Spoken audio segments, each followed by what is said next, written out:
बरेली में 14 साल पहले 2010 में हुए दंगे के मास्टरमाइंड मौलाना तौकीर रजा की मुश्किलें फरार होने के बाद लगातार बढ़ती जा रही हैं। 3 बार गैर जमानती वारंट होने के बावजूद भी आईएमसी प्रमुख पुलिस की गिरफ्त से लगातार दूर हैं और कोर्ट में भी नहीं पेश हो रहे हैं। इस बीच मौलाना तौकीर रजा की गिरफ्तारी को लेकर आला हजरत की बहू और आला हजरत हेल्पिंग समिति चलाने वाली निदा खान ने तौकीर रजा पर बड़े आरोप लगा दिए हैं। उन्होंने तौकीर रजा के खिलाफ ईडी की जांच की मांग की है। निदा का कहना है कि हम मौलाना तौकीर रजा के बारे में पढ़ते और सुनते आए हैं। उन्होंने बहुत सारे धरने प्रदर्शन किए हैं, साथ ही सीए और एनआरसी को लेकर आए दिन धरने किए। उन्होंने हिंदू मुस्लिम 2 पक्षों को भिड़वाने का काम किया है। निदा खान ने तौकीर रजा की फंडिंग पर भी सवाल उठाए और आरोप लगाया है कि ना तौकीर रजा का कोई बिजनेस है, ना ही कोई व्यापार और ना ही कोई फैक्ट्री है, फिर भी वो ऐशो आराम की जिंदगी जी रहा है। मैं निदा खान आला हजरत हेल्पिंग सोसाइटी चलाने के साथ साथ मैं आला हजरत ख़ानदान की बहू भी हूँ। हम मौलाना तौकीर के बारे में पढ़ते आए हैं, सुनते आए हैं। उन्होंने बहुत सारे धरने प्रदर्शन किए हैं सीए को लेके, एनआरसी को लेके, और आए दिन वो हिंदू मुस्लिम 2 पक्षों को भिड़वाने के लिए उन्होंने बहुत ज़्यादा कारगर धरने किए हैं। जो उनका लास्ट धरना हुआ था उसमें 2 पक्ष आपस में भिड़ भी गए थे, लेकिन हम सबको पता है यहाँ यूपी गवर्नमेंट बीजेपी गवर्नमेंट है, जिसकी वजह से लॉ एंड ऑर्डर बहुत ज़्यादा सख्त है।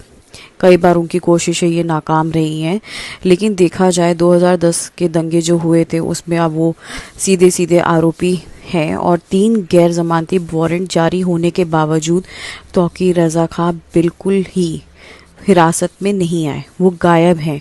ठीक है, उनकी वीडियोस आती हैं जिसमें वो बिल्कुल ही ठीक आते हैं, लेकिन उनकी मेडिकल रिपोर्ट्स कभी भी बाहर नहीं आई हैं।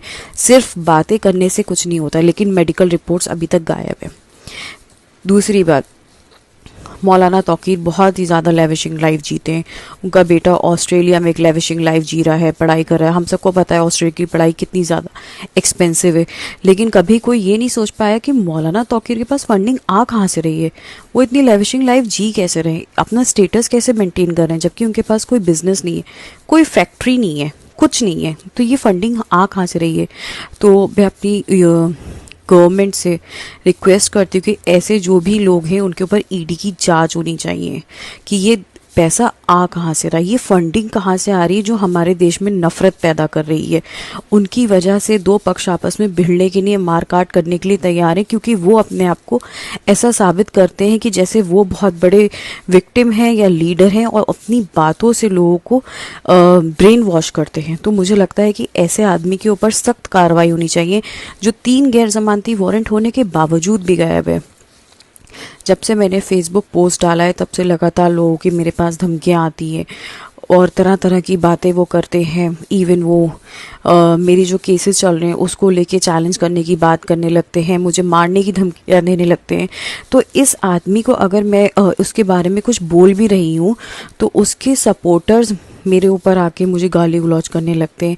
तो आप सोचिए, जो एक मास्टरमाइंड साबित हो चुका है कोर्ट के अकॉर्डिंगली, वो खुलेआम कोर्ट को भी उल्टा सीधा बोलता है। न्यायपालिका जिस पे हम सबका भरोसा है वो उसको भी उल्टा सीधा बोलता है, और आज तक कोई इसके बारे में बात करने को तैयार नहीं है कि मौलाना तौकीर के पास पैसा आ कहाँ से रहा है। जबकि हम सबको पता है कि उनके पास ना बिजनेस है, ना उनकी कोई फैक्ट्री है, ना वो कोई सर्विस करते हैं, स्टिल उनके पास बहुत लेविशिंग लाइफ है। विदाउट मतलब कोई फंडिंग तो है, जो कोई ऐसी जगह से फंडिंग हो रही है जिससे हमारे देश को नुकसान पहुंच सकता है या इंटरनली वो नुकसान पहुंचा रहा है। बता दें कि मौलाना तौकीर रजा बरेली के एक धार्मिक नेता हैं। वो सुन्नी मुसलमानों के बरेली संप्रदाय से ताल्लुक रखते हैं। वो दुनिया भर में प्रसिद्ध आला हजरत खानदान से आते हैं, जिन्होंने इस्लाम धर्म के सुन्नी बरेलवी मसलक की शुरुआत की थी। राजनीति में कदम रखने वाले तौकीर रजा इस परिवार के पहले सदस्य हैं। उन्होंने साल 2001 में अपनी पॉलिटिकल पार्टी इत्तेहादुल मित्तल परिषद की स्थापना भी की थी। अपने पहले ही चुनाव में उनकी पार्टी ने नगर पालिका की 10 सीटें जीती थी। साल 2009 में रजा कांग्रेस के साथ भी रहे।